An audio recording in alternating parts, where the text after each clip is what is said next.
Evoluciona o muere, gitano. Por José Duarte. Introducción. Primera parte. Los orígenes y el término de un viaje. 1. Los movimientos de los gitanos en Europa. El lugar de origen. Las leyendas y la lengua de los gitanos. Se ha construido una variedad de hipótesis y enarbolado gran cantidad distintos de suposiciones, que intenta fijar el origen remoto de los gitanos en puntos de la tierra. Pero la cuestión continúa estando abierta. El conocimiento tradicional de los gitanos, sin historia escrita, parece ser muy oscuro y contradictorio. En Gran Bretaña, por ejemplo, las opiniones de los gitanos, en unos casos, sitúan su propia procedencia en Egipto, y en otros afirman que nadie, ni ellos mismos, conocen el punto de partida. Bentway, 1970. Se puede encontrar ideas similares en España. Algunos gitanos se dicen hijos de la gigantona de Egipto. Otros afirman que su estirpe está entre los hijos del faraón de Egipto. El caso es que nunca pueden llegar mucho más allá en el intento de relacionar estas ideas con las leyendas que aparecen dispersas por Europa sobre el origen egipcio de los gitanos. 3 de ellas parecen ser comunes a gitanos de países tan diferentes y distantes como Francia, Hungría y España. La primera hace a los gitanos descendientes de Adán, y de una mujer distinta de Eva en su relación con Adán. De ahí que algunos gitanos concluyan que nacieron sin pecado original que contamina a los payos, y sin pecado no están sujetos al trabajo cuando se entiende como obligación y castigo. Las otras leyendas hace referencia a una maldición que Dios hizo recaer sobre el pueblo gitano. En ambas, es Egipto el lugar de origen. Según una, los gitanos son descendientes de aquellos egipcios que negaron su ayuda a la Virgen María, San José y el niño, cuando huían de la persecución de Herodes. La otra describe la crucifixión de Cristo.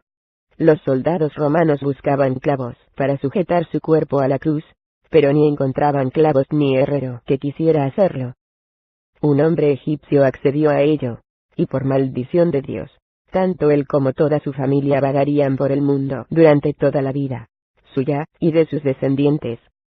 El hecho es que no todos los gitanos conocen estas leyendas, y que muchos, al menos en este país, carecen de una tradición sólidamente arraigada sobre su origen.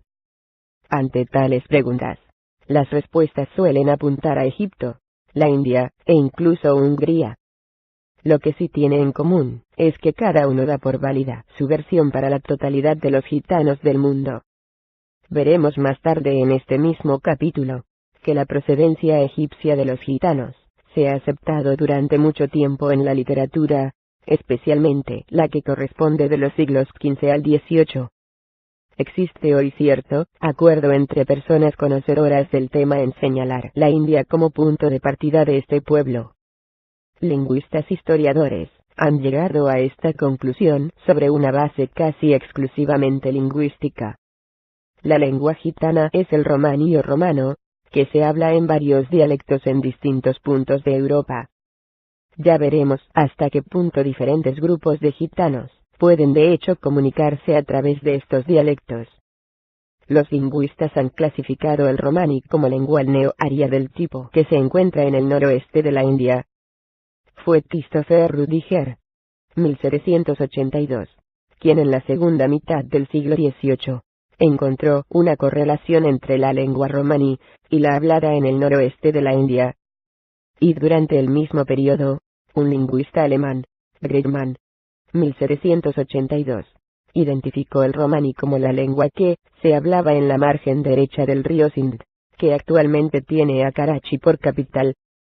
Una considerable cantidad de literatura ha versado sobre la conexión hipotética de Sindh con el nombre dado a los gitanos en diferentes partes del mundo, tales como Sindhi, Sincalo, Singaro y Sigaro.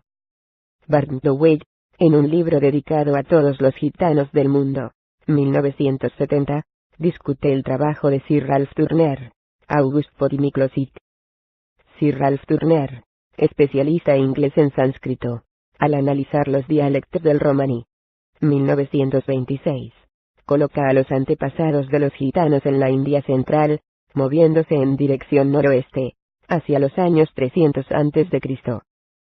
Más tarde, en el siglo XIX, August Potit, 1844, y Xavier von Miklósik, 1872, coincidían en fijar el tiempo en el cual los gitanos habían abandonado el noroeste de la India en dirección a Europa.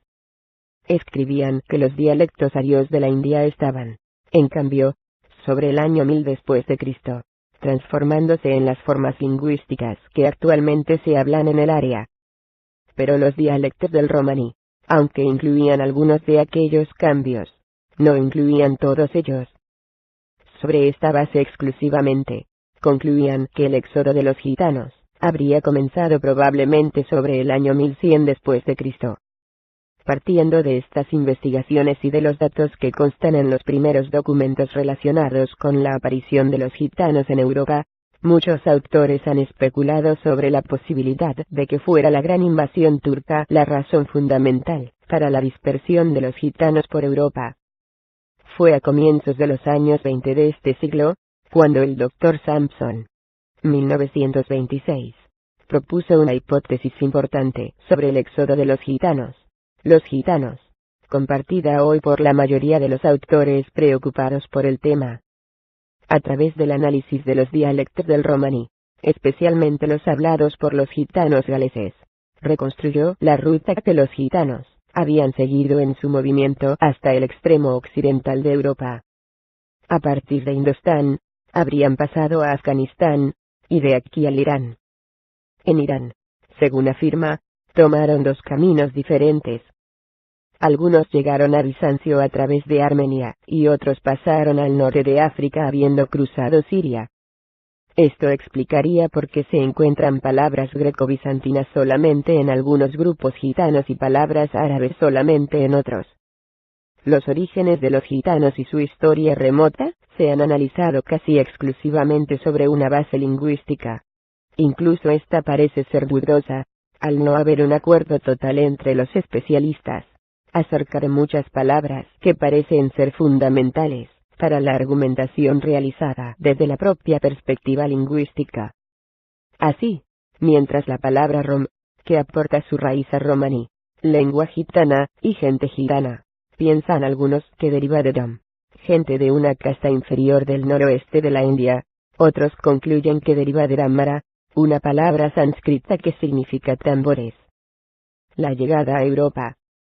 El primer documento en el que se menciona a los gitanos se encuentra en las Crónicas Bizantinas Ferrer, 1965 2.16.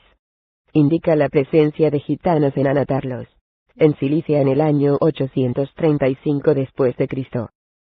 Y por lo tanto, mucho antes del tiempo hipotético marcado para el éxodo de los gitanos de la India por Miklósik, sobre el año 1100 después de Cristo.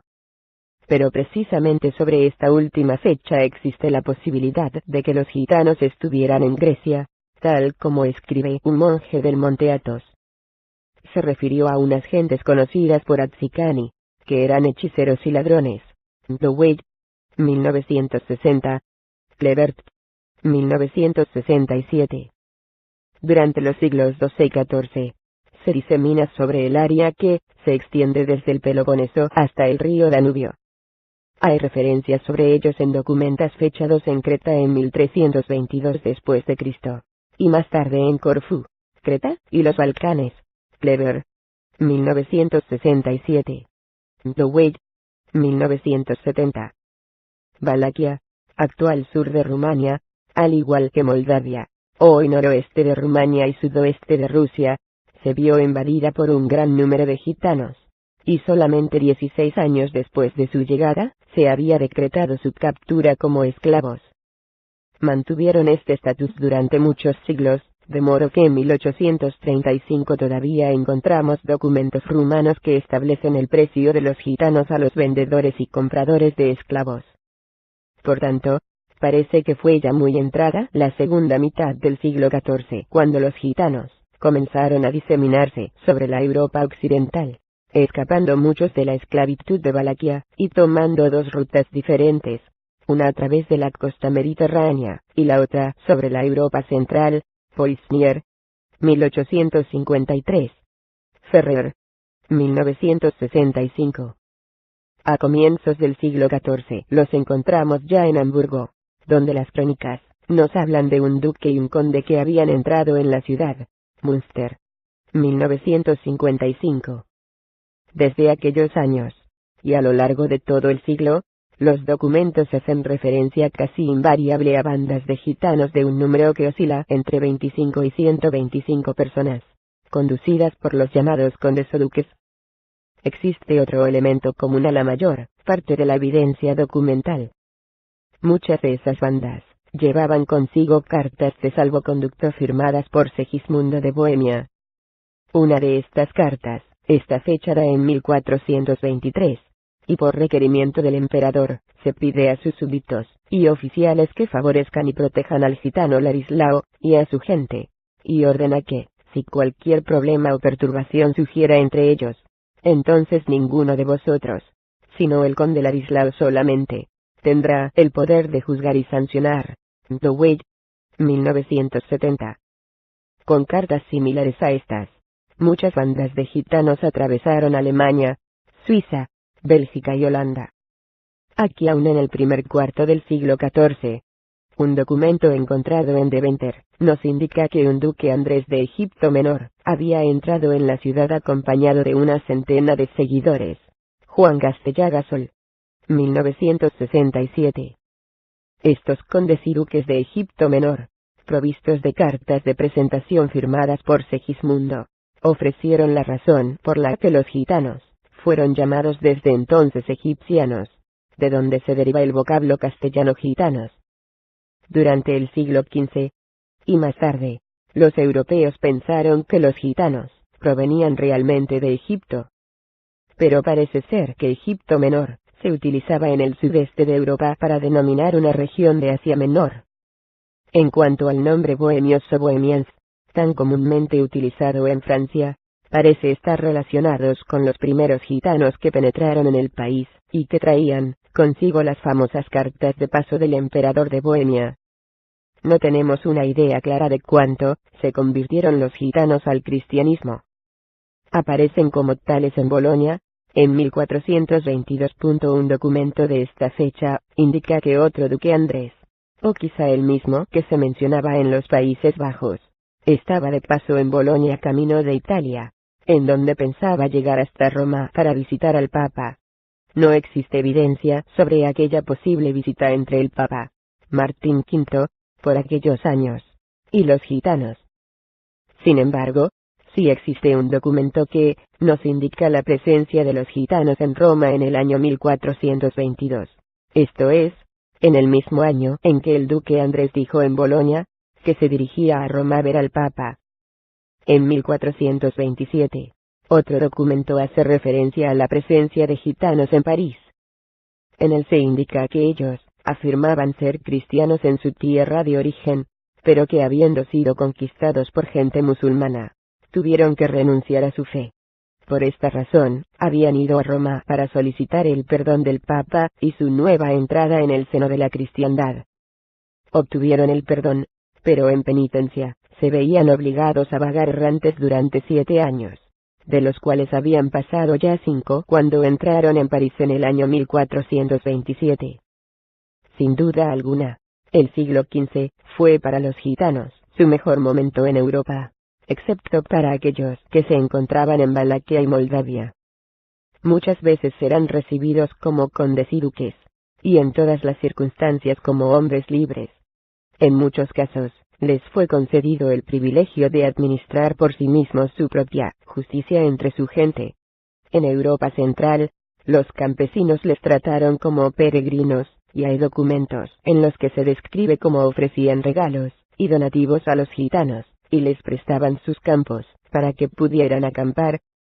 En Inglaterra, Walter Starkie, 1953, indica que antes de los años 30 del siglo XVI, los gitanos habían conseguido una situación tan ventajosa, que algunos gorgios, o no gitanos, los hoy llamados quinquilleros, intentaron y algunos consiguieron hacerse gitanos. Entre otras cosas, existen documentos en Inglaterra por los que se faculta a los gitanos a participar en las cortes de justicia, en un número correspondiente al 50% en todos aquellos casos en los que de alguna manera podía estar implicado un gitano. En ese mismo país, y siempre según el mismo autor, hay evidencia documental de que llegaron a conseguir el privilegio de poseer y utilizar perros de caza, y de cobrar todas las piezas que desearan. Estos privilegios se concedían exclusivamente a la familia real y a la alta nobleza. El camino del privilegio a la horca. Sin embargo, quizá debido en parte a su desinterés por implicarse en la vida de los países en los que se encontraban, como a su falta de productividad, y la reputación que se fueron ganando como hechiceros, los gitanos fueron poco a poco siendo privados de sus privilegios. Comienza a aparecer documentos desde los principios del siglo XVI en adelante, referente a robos cometidos por los gitanos, y a su persistencia en practicar hechicerías tales como el decir la buena ventura, y otros medios mágicos de ganar dinero que no estaban en concordancia con la ética de los tiempos. Tanto esto como la asociación de los gitanos a otras gentes errantes, como mendigos y bandoleros, y lo distinto de sus costumbres y modo de vida, dio pie a los primeros decretos y leyes contra ellos, con frecuencia expedidos por los mismos monarcas que en un principio les habían acogido de manera benévola. En el siglo XVI, los gitanos comienzan a ser perseguidos. En el año 1500, se les expulsa del Sacro Imperio a través de la Dieta de Augsburgo, al mismo tiempo que nos llegan de la aparición de los primeros gitanos en Rusia. Parece evidente que la Dieta no tuvo mucho éxito, ya que a lo largo de todo el siglo, vemos como las mismas órdenes tienen que ser repetidas y renovadas una y otra vez. Por último, durante la segunda mitad del siglo, el nuevo reglamento de la policía de Frankfurt incluía normas muy severas encaminadas a expulsar a los gitanos más allá de las fronteras del imperio. Sin embargo, los gitanos parecieron ignorar las leyes y normas reglamentarias que se multiplicaban contra ellos. El campesinado todavía les ayudaba y acogía en muchos lugares, y era este un obstáculo que impedía, o por lo menos dificultaba el cumplimiento de las disposiciones de las autoridades. Así, a finales de siglo, en Polonia, la táctica cambia, de forma que en lugar de dirigir las órdenes contra los propios gitanos, se dirigieron severamente contra aquellos no gitanos que les prestaran su hospitalidad y ayuda. Para todos aquellos que no cumplieran con estos requerimientos, la pena era el exilio. Polonia. 1578. Durante este mismo periodo en Francia, la situación de los gitanos era muy similar. Sin embargo, los decretos y leyes dictadas contra ellos fueron menos drásticos en un principio. Luis XII, en el año 1504, comenzó por tratar de establecer un control sobre los gitanos a base de restringir los créditos, regalos y privilegios, y dictando normas encaminadas a conseguir su permanente asentamiento en un lugar. Francisco, en 1538, renovó estas mismas medidas, sin mayor éxito. Los gitanos no solamente seguían errando por toda Francia, sino que muchos de ellos habían elegido el propio París como su centro de actividades. Luis XIII, en el año 1539, se decidió a revolver la situación de una vez para siempre, y se ordenó a los gitanos que abandonaran París en el lapso de 2 horas, y Francia en un máximo de 2 meses.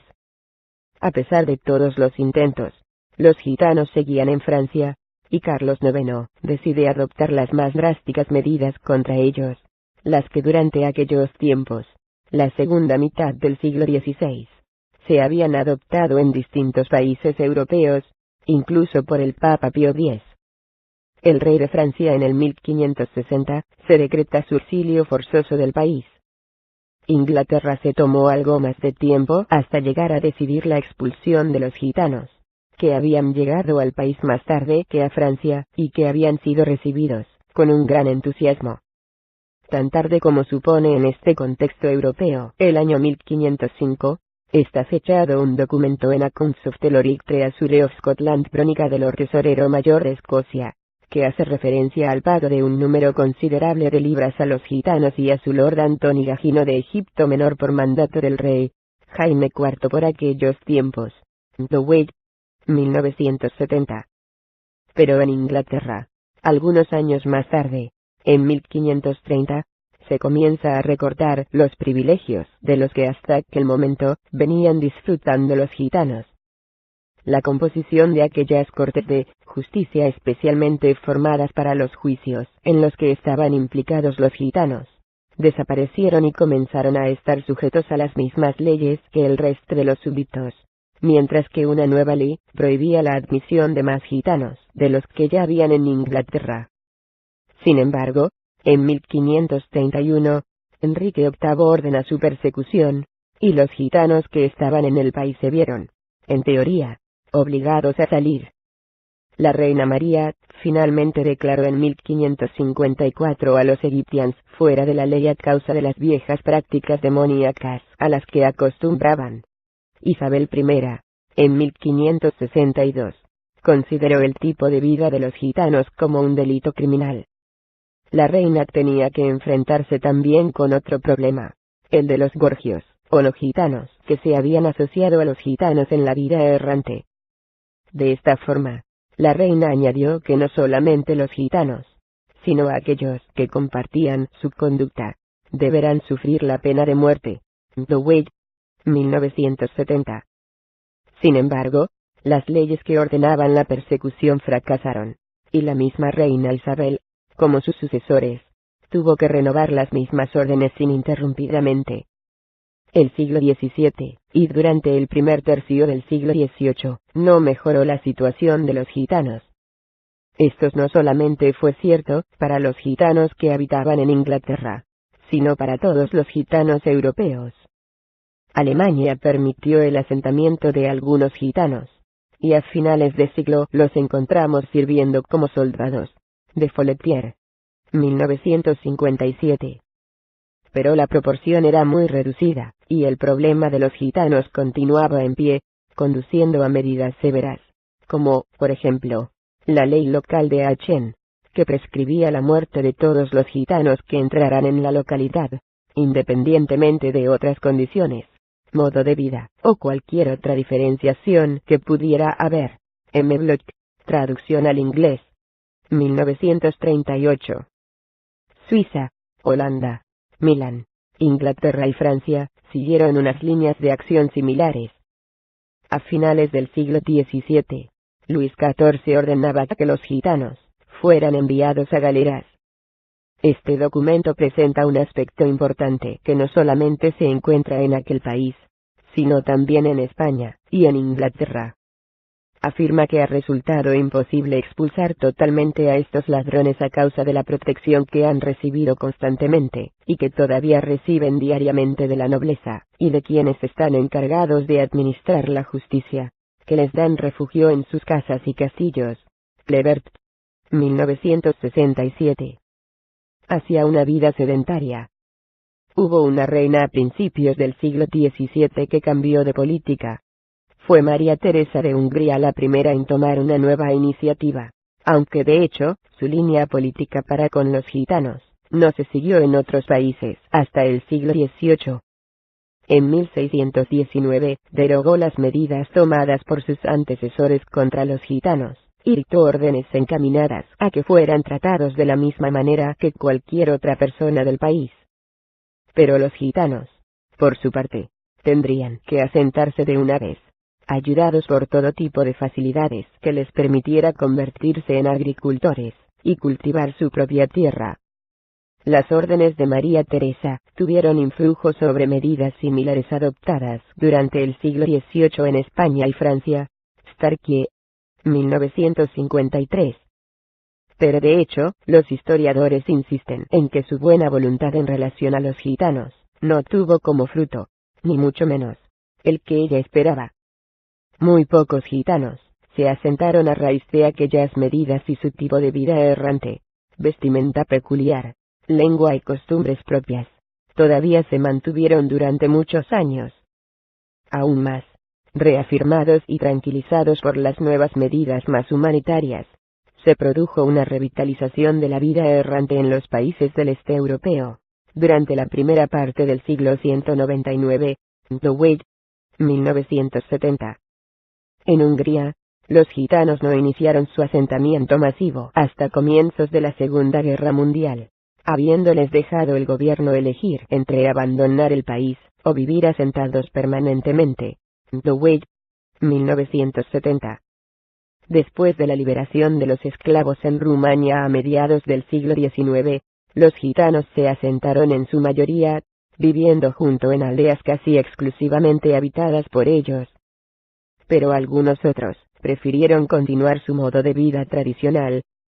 El gobierno rumano no lo prohíbe, pero toma ciertas medidas encaminadas a inducir a los gitanos a la adopción de una forma de vida sedentaria, tales como la prohibición del chalaneo y la obligación de enviar a sus hijos a la escuela. Entre otros países del este de Europa, la situación aparece similar. En Yugoslavia ha habido un asentamiento masivo de gitanos, hasta el punto de haber tenido que construir una ciudad entera para albergar a la población gitana, aunque algunos no gitanos viven también allí en minoría. La población total es de 23.000 habitantes. Muchos gitanos se han adaptado íntegramente al sistema yugoslavo, e incluso podemos encontrar diputados gitanos en el Parlamento de Macedonia.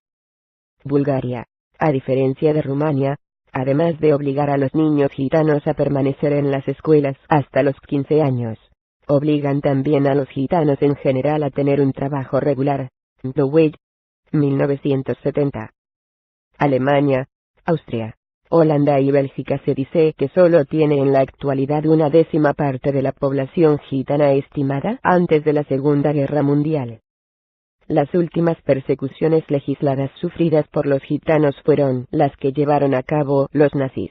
Ferrer, 1965. Se ha exagerado mucho las cifras dadas por diferentes autores sobre el número de gitanos exterminados en sus campos de concentración. Pero sí es cierto que aproximadamente 250.000 gitanos, o bien fueron conducidos a las cámaras de gas o murieron mientras permanecían en los campos de concentración. Rudolfo, en Commandant in Auschwitz, 1958, declara que 16.000 gitanos en total murieron solamente en el campo de concentración de Auschwitz. Y otros 11 campos de concentración fueron construidos exclusivamente para albergar a gitanos durante el periodo nazi. Beckenrich y Jeppson dice que perecieron 250.000 de gitanos. 1970. En Francia, los gitanos comenzaron a asentarse a finales del siglo XVIII. Luis XV abrió un nuevo camino en la historia de los gitanos franceses en 1740, al permitirles no solamente permanecer dentro de los dominios del reino, sino también enrolarse en cualquier tipo de trabajo, tanto en el trabajo agrícola como en aquellos oficios de los que sean capaces. Lebert, 1967. Sin embargo, hasta comienzos de este siglo, no se produjo la sedentarización de grandes números de gitanos en Francia. Hay todavía muchos gitanos franceses que se mueven de un lado a otro del país en furgonetas o caravanas de motor. Estaban obligados a llevar consigo, para presentarlo a requerimiento de cualquier autoridad, un carnet de identidad especial desde que cumplían los 13 años de edad. Este carnet fue abolido el 1 de enero de 1971, después de una fuerte labor propagandística que acusaba al gobierno francés de prácticas de discriminación racial. De hecho, los datos personales que tenían que detallarse en el carnet incluían incluso medidas de contorno torácico y de la longitud de 2 de los dedos de la mano. Debería ser presentado a la policía o al alcalde de cualquier población francesa a su llegada, y cuando la abandonaran, no pudiendo permanecer en ninguna de ellas por más de 2 días. Collinon, 1961. Mientras no se lleve a cabo un estudio adecuado, es difícil poder establecer las causas que llevaron a los gitanos a los asentamientos masivos desde principio de siglo. Pero en cualquier caso pienso que, contra lo que por general encontramos en la bibliografía sobre el tema, el análisis tendría que realizarse a la luz del desarrollo histórico y del contexto específico de los propios países de asentamiento. con frecuencia se ha atribuido el fenómeno de abandono del nomadismo a las nuevas facilidades que los distintos gobiernos han ofrecido a los gitanos para su sedentarización desde mediados del siglo pasado. Pueden existir otros factores, como el Estado moderno mejor organizado para llevar a cabo sus decisiones con mayor eficacia, los factores económicos que han ido imposibilitando a los gitanos poco a poco la dedicación a sus ocupaciones y habilidades tradicionales como el chalanio, la cestería o la venta ambulante, y también la necesidad de una vida sedentaria en comunidad como medio para adquirir derechos legales y beneficios sociales, entre tantos otros factores que sin duda puede haber. Pero en cualquier caso, sería importante rechazar una idea común en la literatura que encontramos sobre los gitanos. El verles como un solo grupo, como una unidad cultural homogénea en la que la parte explica el todo. Creo que sería esencial el estudiar situaciones específicas de grupos gitanos concretos en el contexto histórico y social correspondiente,